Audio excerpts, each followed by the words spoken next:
be. Be, ilang liter ano yan? 3?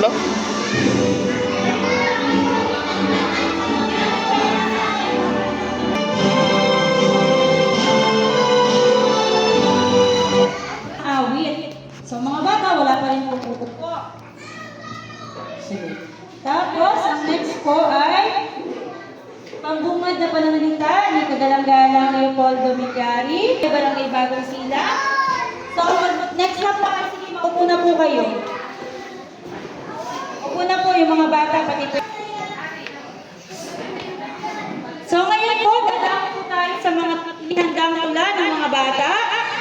So, unahin po tawagin. Alam ko, ay bata ng munting kalawan. Dapat na maunawaan ng mga tao sa pamayanan. Kaya lingkod sa lahat, ako'y taring pakinggan.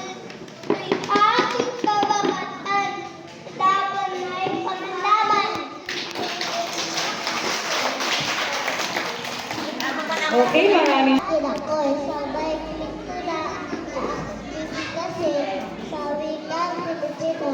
Ako sincero sa Everton mula sa daycare center.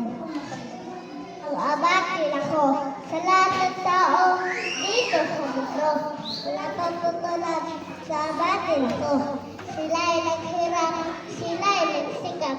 Na ako'y lubakin, subayag galap. Kaya ngayon, lagi kong ngayon sa aking magulang, ako'y tutulong. Ayan, pag-aaral tula, papalak pa kayo mga bata na.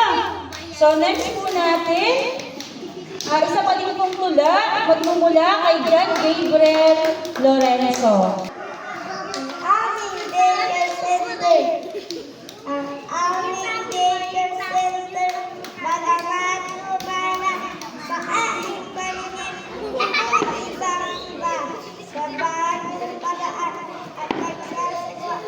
Training sa worker, isang pagpapalak. Dito matututunan karapatang pambata. Ipaalam sila lalo na sa bata. Aming karapatang dapat makamtan. Mabuhay unad, sari at attekan. So, next po, isa pa din pong tula mula kay Clark Glindon Borja. Radio Center. Sa Radio Center, masayang naglalaro, nagkukulay. Sumasayaw mga kanta ng tinig na istorya. Sa Radio Center, masaya nagluluksod, tumatawa.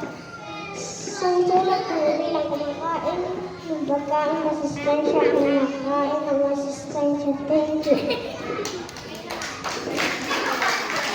Malinis ako. Malinis ako. Walang dumi, kahit ano. Magilawas ka na sana, at tugasan pati ang paa. Suklay ng buhok, at handa sa pagpasok. Salamat po. Salamat din po. Galing naman